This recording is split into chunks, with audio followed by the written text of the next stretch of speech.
नमस्ते। मेरे साथ डॉक्टर लुबना सारवत फ्रॉम हैदराबाद। मैं अपने दर्शकों को बता दूं, पहले डॉक्टर लुबना बहुत हम लोगों ने साथ शोज किए हैं। डॉक्टर साहब, स्वागत है, बहुत दिनों बाद आपसे बातचीत हो रही है। और सब आप जी जी आदाब। और आज आदाब पे मैं एक बात आपको बता दूं।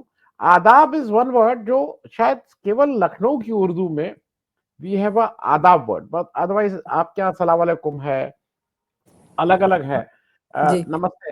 लेकिन आदाब is only in Lucknow. You will find की पीपल जो लखनऊ की जबान बोलते हैं उनके यहाँ आदाब हमारे यहाँ का मतलब we have a royalty, we have a copyright on this. खैर, ठीक। डॉक्टर साहब, मैं थोड़ा आज आप you have gone back to your old passion, that is your environment. I have seen, मैंने आपके कुछ अभी लेटर्स देखे, आप अपने अपने उस पर लड़ रही हैं।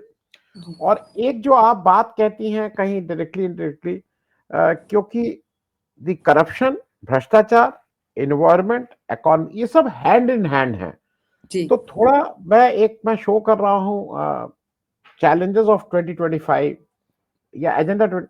आपकी दृष्टि से, from your point of view, दो तीन मुझे ये जो आप बात करती हैं, इन्वायरमेंट, करप्शन, इकोनॉमी, ये सब इंटरलिंक्ड है, मतलब डेवलपमेंट।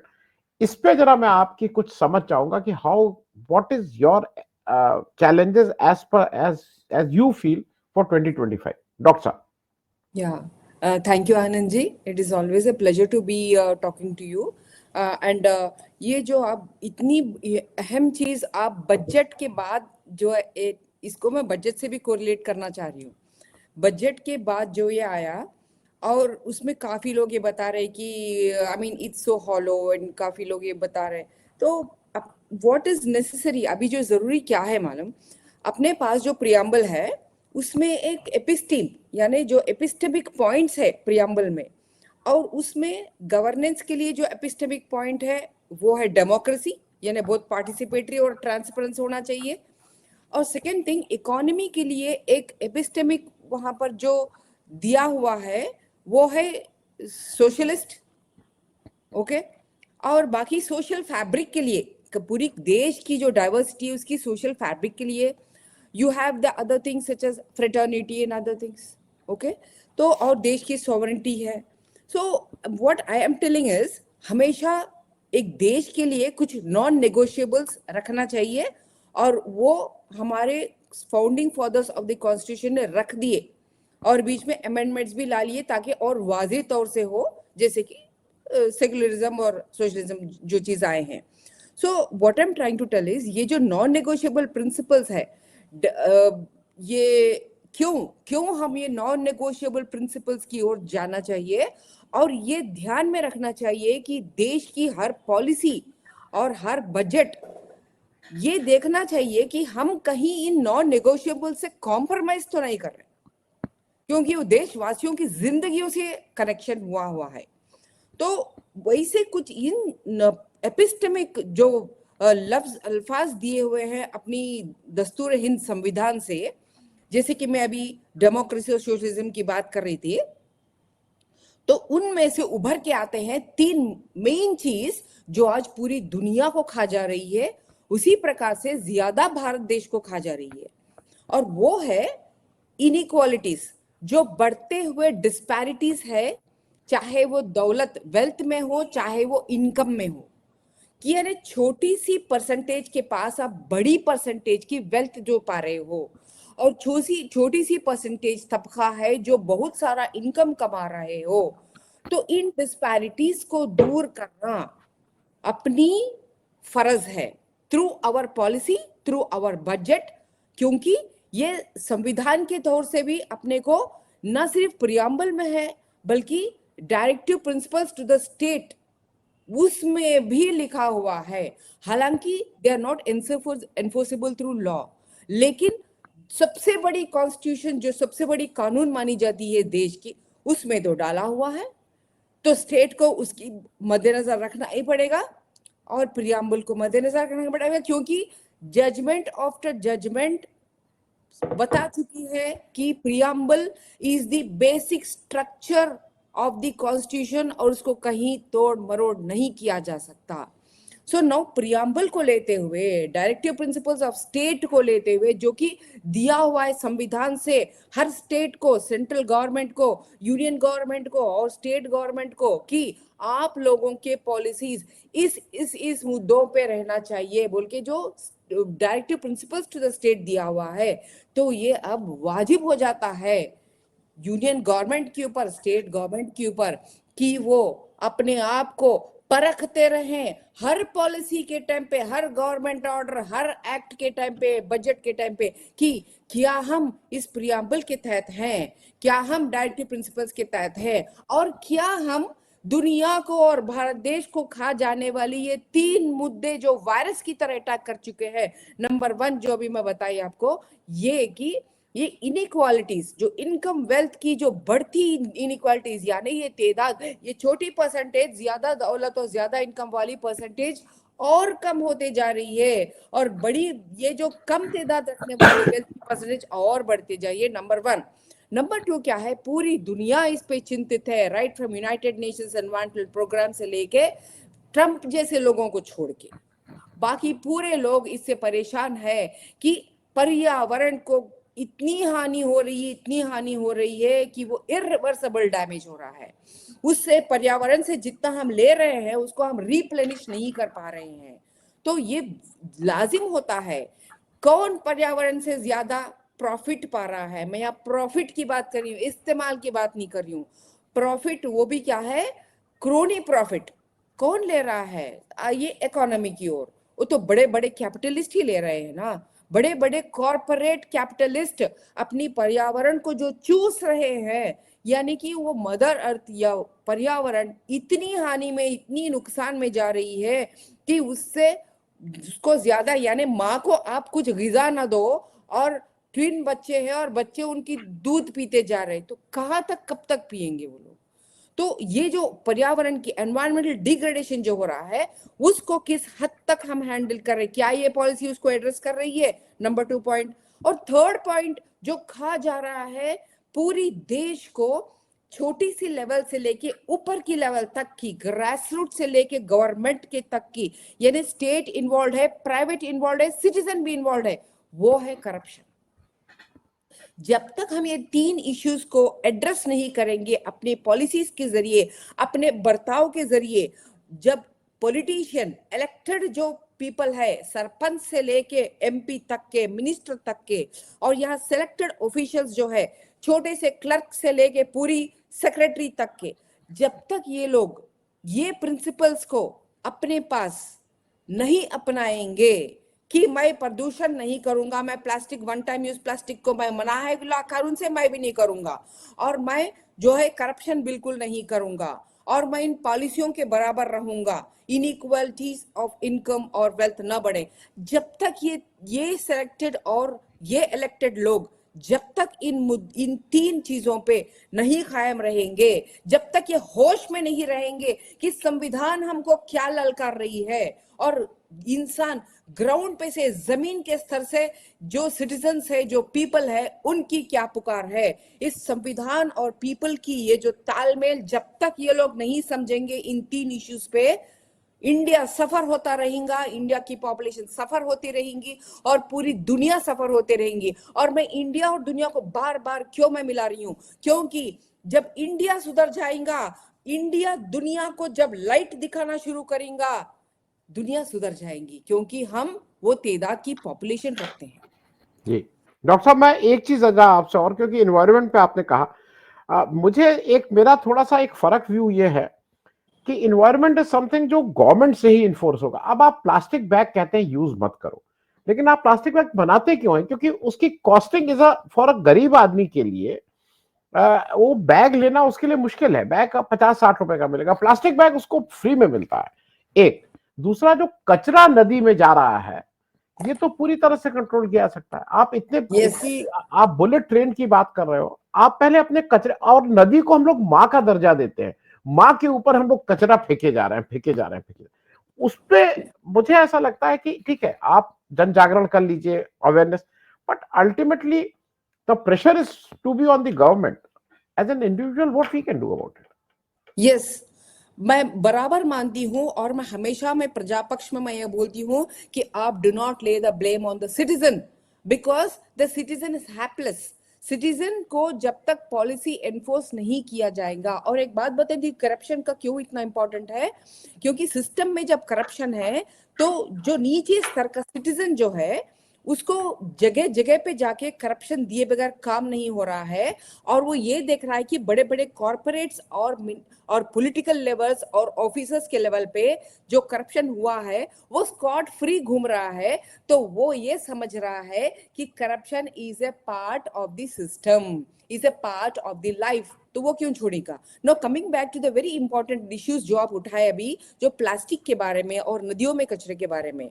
देखिए, प्लास्टिक का मैं जब यहाँ सर्वे भी करी थी तो उसमें भी क्या निकला, जो वीकली मार्केट्स रहते हैं तो वो लोग बोले कि मैडम जब हम लोग प्लास्टिक अगर मैं नहीं दूंगा, मैं समझता हूं आप हैरान रहेंगे कि वो लोग जो क्लास 10th भी नहीं पढ़े हैं, वो लोगों को मालूम है, पूरी न्यूज फॉलो कर रहे हैं वो लोग, और वो लोग समझते हैं कि प्लास्टिक सही नहीं है पर्यावरण के लिए। तो वो लोग बोले मैडम अगर मैं बोलूं कि मैं प्लास्टिक नहीं दूंगा, मैडम आप आपकी थैली निकालिए, तो वो लोग बाजू की गिराक, वो गिराक मेरी जाती है बाजू को, मैं उस दिन क्या खाऊंगा। तो ये भी बोले कि अगर आप प्लास्टिक की बैन लाएंगे और हर कोई अपना अपना थैली लाएगा, तो हमको हमारी जो इनकम है उसमें से 200 रुपए जो प्लास्टिक खरीदने पे जाता है वो बचाव होती है हमको।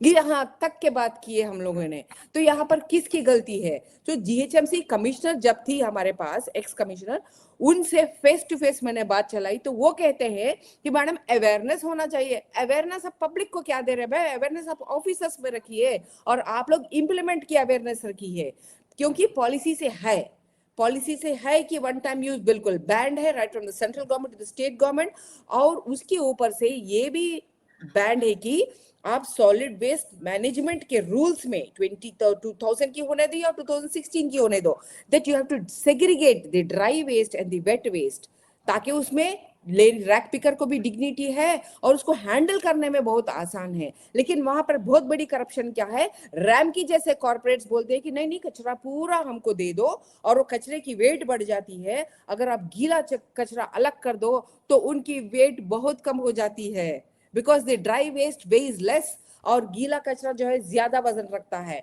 और हर वजन पे उनको सरकार से पैसे मिलते हैं, और जहां जहां उनकी डंप यार्ड है वहां पर कोई साइंटिफिक रूल्स, कोई कॉन्ट्रैक्ट में जो लिखा कुछ इंप्लीमेंट नहीं किया, और जहां जहां डंप यार्ड है दिल्ली से लेके हैदराबाद की गली तक के, वहां वहां पूरी दोजख है, दोजख है वहां पर। ये सिर्फ इसलिए क्योंकि रूल्स इंप्लीमेंट नहीं हुए हैं ना।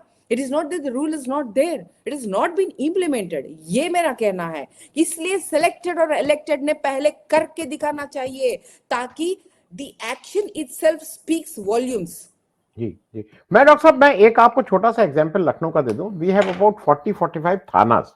मैं इसलिए इस बात को उठा रहा हूं, अब जब करप्शन का इशू आप उठाती हैं तो हम लोग को रोज आता है, संजय सिंह ने प्रेस कॉन्फ्रेंस की, उनके एमएलए को 15 करोड़ रुपए ऑफर किए गए। मेरे ख्याल में वो, उससे हमें मतलब नहीं है। मैं लखनऊ का आपको बता दूं, जो डेली वेजर है, जो रेहड़ी लगाता है, कुछ फल बेचता है, चाट लगाता है, चाय की दुकान लगाता है, कुछ रेहड़ी, सबको पता है कि वो 100 रुपया उसको रोज पुलिस को देना है। अब एक थाने में अगर 1000 रेहड़ी वाले, और 1000 बहुत कम फिगर मैं बोल रहा हूं, I am talking of a very conservative figure, 1000 से ज्यादा होते हैं, एक सड़क पे 200 आपको मिल जाएंगे। वो जो फूड स्टॉल हैं, जो कुछ चाउमीन बेचते हैं, कुछ मोमोज लगाते हैं, कुछ जो रेडी टू ईट लोग, अगर 1000 है, I am just giving you a count, 100 रुपए रोज के हिसाब से 30 लाख रुपया थाने में जाता है। और अगर 40 थाना है तो 12 करोड़ रुपए का ये पूरा है। अब वो 12 करोड़ रुपए का पूरा ऊपर से नीचे तक वो डिवाइड होता है। तो what I am trying to say is कि मेरे ख्याल में 15 करोड़ रुपए का एमएलए खरीदने से ज्यादा जरूरी यह है कि यहां पे कैसे रोकेंगे। व्हाट यू जी, फील, ये रुकेगा कैसे, व्हाट इज द या सोल्यूशन। नहीं भाई, ये रुकना बहुत जरूरी है और मैं ये मानती भी और हूँ। डॉक्टर साहब, मैं बीच में आपको रोक रहा हूं। No doctor problem. मनमोहन के जमाने, सिंह के जमाने में वेंडर्स एक्ट आया हुआ है, यू हैव जी, टू, आई वाज उनको on that they are point. जी, you have to protect them. तो वो यस, कोई ऐसा इलीगल काम नहीं कर रहा है, वो कोई खराब काम नहीं कर रहा है, खाने का सामान बेच रहा है, आप उनको जगह दीजिए। मैं इस पे जी, आपका what is the solution. Yes, आप 100% सही निकाले आप। और एक कहा है इकोनॉमिक्स में एक ये चीज है स्ट्रीट इकोनॉमी। ये स्ट्रीट इकोनॉमी से ये वेंडर एक्ट बहुत जुड़ता है। और इकोनॉमिकल टर्म जो ये स्ट्रीट इकोनॉमी है वो भारत देश जैसे जगहों में आप देखिए, कहीं भी लोग जब घर को वापस जाते हैं शाम में तो आराम से अपनी 2 व्हीलर खड़ा देते हैं या 4 व्हीलर खड़ा देते हैं और स्ट्रीट इकोनॉमी के पास से फटाफट अपनी चीज लेते हैं। सो ये जो स्ट्रीट इकोनॉमी का इनका जो है वेंडिंग जोन्स बनना चाहिए। और ये वे वेंडिंग जोन्स है 100% लीगल है। नहीं है तो लाइए भाई, उनकी रोजी है, वो उनकी इतनी एप्रिसिएशन करना चाहिए अपने। वो लोग बगैर कोई छत के, बगैर कोई एसी के, इन लोगों के पास मॉल नहीं है ना, एसी वैसी नहीं है ना इनका, तो बगैर they know demanding for a mall. वो लोग सूरज चांद तारे नहीं पूछ रहे, वो लोग बोल रहे हैं कि भाई हम धूप में और पूरी डस्ट की पोल्यूशन में हम हमारी छोटी जगह में एक बंडी रख रहे हैं।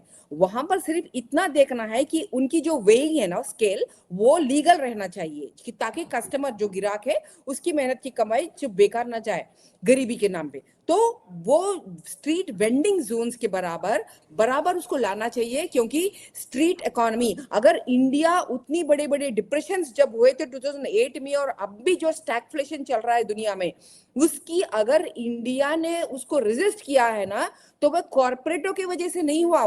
वो जो अनऑर्गेनाइज सेक्टर में जो सेल्स चलते हैं, वहां जो इकोनॉमी दौड़ती है, छोटी छोटी नैनो इंडस्ट्रीज जो दौड़ाते हैं, नैनो एंटरप्राइजेस जो करते हैं ना, और ये छोटे छोटे खरीदी जो होती है स्ट्रीट वेंड इकोनॉमी में जो होती है, उनके वजह से अपनी इकोनॉमी रुकी हुई है।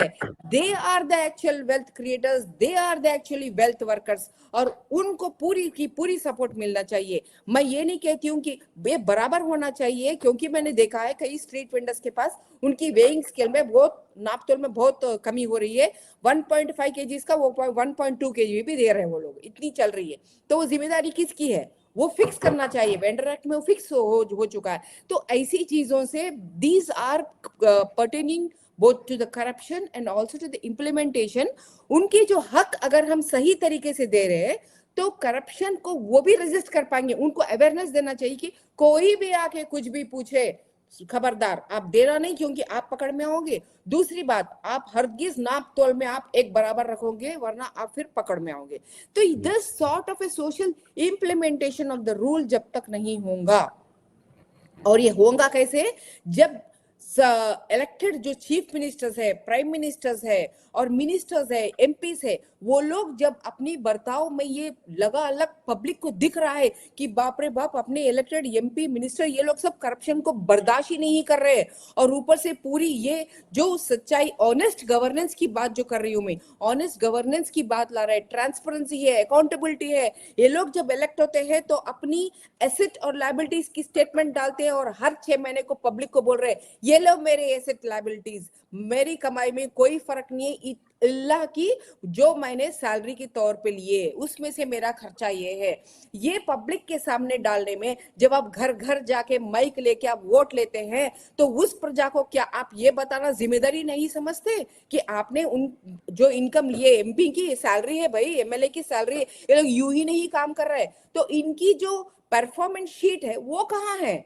वो हर 3 महीने क्यों नहीं सामने आती? प्राइवेट कंपनी में जब आप परफॉर्मेंस शीट लेते हैं, बैंक एम्प्लॉय से परफॉर्मेंस शीट ली जाती है, तो एमपीज की परफॉर्मेंस शीट क्यों नहीं लगती?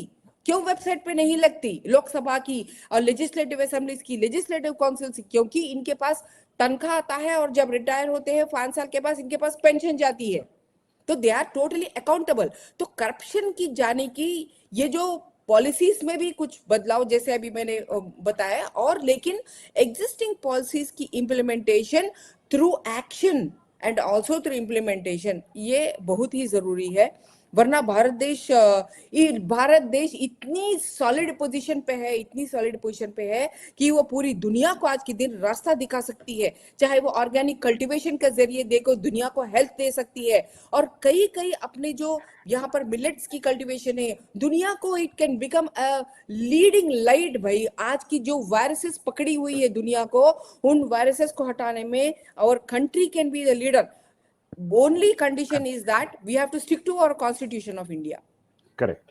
Thank you so much doctor Lumna. और लेकिन मैं एंड में आपसे सिर्फ एक तो आपसे मैंने आज आपका एक और फेवरेट सब्जेक्ट आपका वुमेन उस पर नहीं बोला, उस पर हम लोग एक दिन और करेंगे अलग से। पर I have a slightly different opinion. मेरे घर के पीछे टीसीएस का एक सेंटर है। मैं स्ट्रीट वेंडर को जानता हूं कि अगर स्ट्रीट वेंडर के यहाँ क्वालिटी फूड नहीं मिलेगा तो बच्चे आके खाएंगे नहीं। अबाउट 3000 वो उन पे डिपेंडेंट है। और ये तय बात है कि अगर वो क्वालिटी मेंटेन नहीं रखेंगे तो the quality is even, you can not question their quality, the quality is absolutely even, क्योंकि वो रोज रोज खाना खा रहा है, वो रोज खाना खा रहा है, वो एक दिन का खाना नहीं।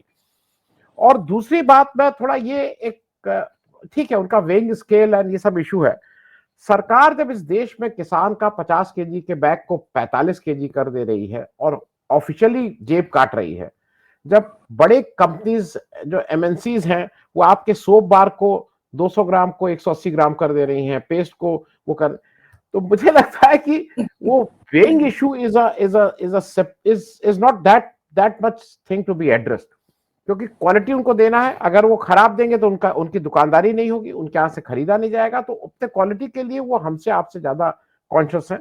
मेरे हिसाब से उनको पहला चीज है उनका थोड़ा प्रोटेक्शन, क्योंकि उनका अगर जिस दिन बारिश हो गई और जिस दिन ज्यादा धूप निकल आई, वो उनके घर में बच्चे कैसे खाएंगे, इसका जवाब ना मेरे पास है ना सरकार के पास है। थैंक यू सो मच एक डॉक्टर। पॉइंट में ऐड करना चाह रही हूँ, इफ यू परमिट मी। तो ये जो एनवायरमेंटल डिग्रेडेशन को प्लास्टिक से दूर करने के लिए, जब एंटरप्राइजेस, आपकी यूपी की एंटरप्राइज है एक, जहां से मैं छक है उसका नाम, और वो बॉक्सेस मैं ले रही हूँ क्योंकि वो शुगर केन के पल्प से बनाते हैं वो लोग, वो और उनकी जो मशीनरी है उसको भी वो सोलार से चला रहे हैं ताकि it should be totally environment friendly. लेकिन आपको मालूम है वो कितना कॉस्टली गिर रहा है। जो मैंने खरीदे उनके पास है हैदराबाद से, वो लोग हैदराबाद में अपनी यूनिट, एक सेलिंग यूनिट रखे हैं, तो इट इज द 500 मिलीलीटर का जो बॉक्स है which is biodegradable, totally prepared out of sugar cane pulp, वो 11 रुपए गिर रहा है। और 750 ml का जो है वो तो 13 रुपए में गिर रहा है। लेकिन उसी 11 रुपए में इतने सारे प्लास्टिक कवर आ जाते हैं। तो उनको जब मैं पूछे कि क्यों भाई आप इतनी डिस्काउंट में देना चाहिए वैसे, तो उन लोगों ने बताया कि उनको उनकी प्रोडक्ट्स के ऊपर 12% जीएसटी है। जरा सोचिए, अगर पर्यावरण के बारे में सोचने वाली पॉलिसी जो है यूनियन गवर्नमेंट हो, तो वो लोगों ने GST environmentally totally environment pro जो प्रोडक्ट है उस पे से तो पूरा हटाना चाहिए। और मैं हैरान हो गई ये सुन के कि वो लोग इंडियन शुगर केन पल्प को एंकरेज नहीं कर रहे हैं, बल्कि इंडोनेशिया की शुगर केन पल्प को एंकरेज कर रहे हैं। क्या जरूरत है भाई हमको वहां की पल्प लेने के लिए? हमारे पास इतना सारा पल्प है, हमारे लोगों को चाहिए वो पल्प खरीदना है उन लोगों से अपने को। तो these are sort of injustices that are happening due to the corporate and corruption. जी, thank you so much doctor Lubna, बहुत बहुत धन्यवाद, बहुत बहुत शुक्रिया, thank you so much for joining. Hyderabad.